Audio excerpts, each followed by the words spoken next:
Alright guys, so today we got a Jeep Liberty and we are replacing the trans lines. These guys right here, they're always known to fail right here at this connection. They always fail there. So, and then that's the halves, the two halves that go into there. So,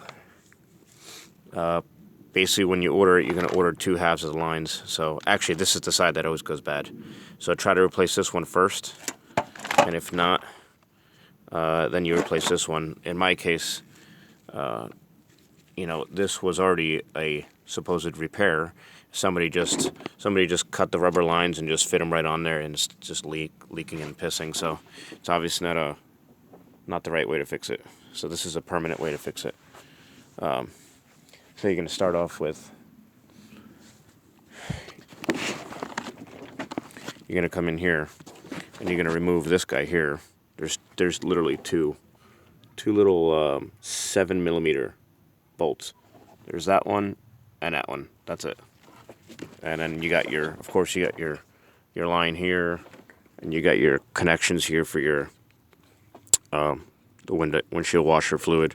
So you just remove some of the lines, a connector, and that's it. And you just move it right out of the way. Then you come in here. I don't know if you can see, it's so hard to see. But let me try to get you down in there. Okay, there's the lines. There's those hack job repairs. So somebody just tried to slip them on. They're just leaking. So those are the ones coming up from the bottom of the engine. And then they're going to feed in, pretty much, it goes into the condenser. So, again, we probably can't see in there, but there's like a block that goes in the side of the condenser. You kind of see the lines. Okay, there you go. You can see they're running. They kind of run up and go into the side of the condenser. So that's it, and that's one bolt holding that on because you only got one bolt. So it's like a press fit. You got your O-rings. The key is, before you even take it off, through the grill, I took brake clean and I went in through the grill with the little metal. The little red plastic, thing that you put on the end of it, and I cleaned off. What you're doing is you're going to clean off this whole block and all the grease and all the crap around it, because you don't want to take it off and then jam all this crap in between the two plates, because then you're never going to get a tight seal. So you have to make sure it's clean before you even disassemble it, and then that way it should be clean when you get it out, and then you could just put the new one right in and not jam stuff in between. So, because it's hard to see in there, you're going to do it by feel most of the time. To that 10mm, you're going to basically feel your way off and on. So, and under here,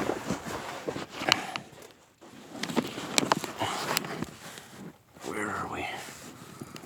Okay, so there's the two lines I took off already. What a bitch. They were a nightmare, and they come off that block. You could see I tried to plug the other one just so it doesn't leak as much. It's still leaking, but so you have to hold the block, because these are the other halves of the lines. That block has two more lines going back into the trans, but we're not replacing those, so we're just coming off of here. The key is to hold.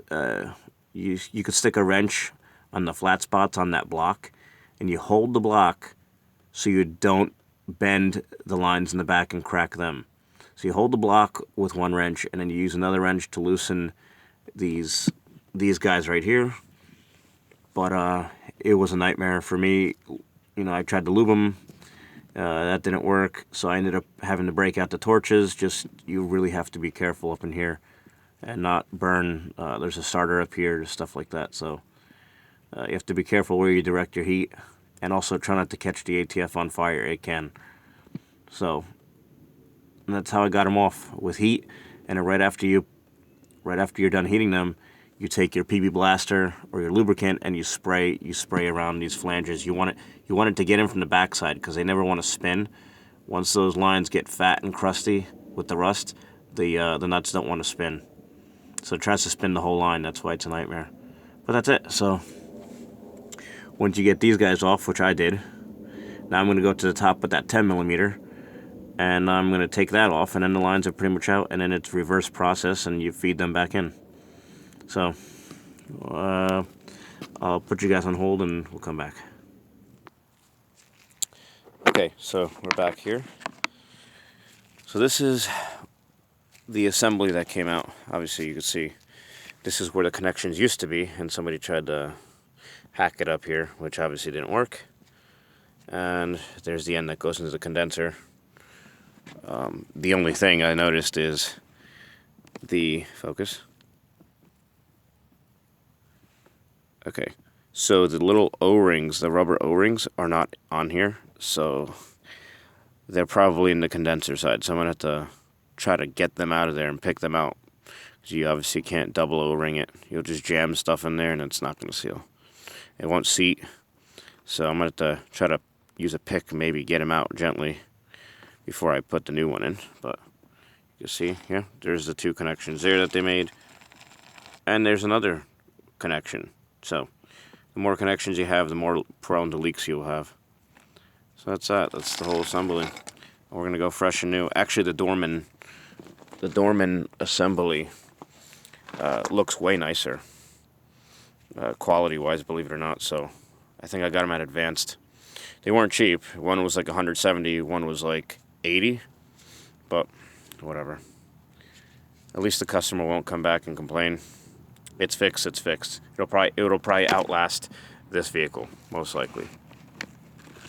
This thing will probably blow up before then.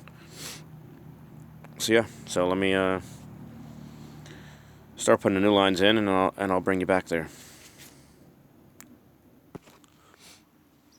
All right. So we're back. These are the little O-rings that you have to get out. If you don't get these out, you can't just install the new ones. These are old and crusty, but I had to cheat a little bit to get in there, so I took the two top radiator screws out, and I kind of moved it out of the way so we can see. Right, actually, there we go. Let me get a light down there. Let me get some light down there so you guys could see.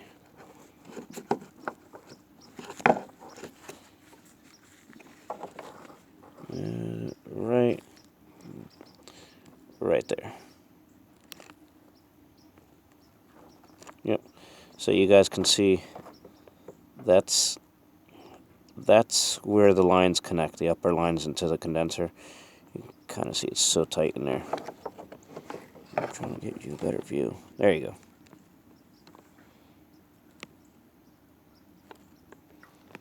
So, zoom.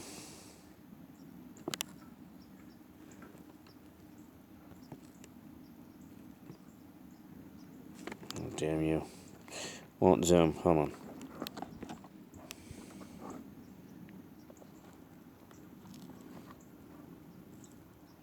Okay, so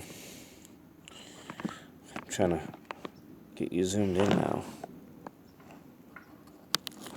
Stupid thing won't zoom. Anyway, you get the idea. There's that block right there. You can see you have to try to clean that out, make sure the O-rings are off, like I showed you, and then you get the new lines on that. So, now everything's off.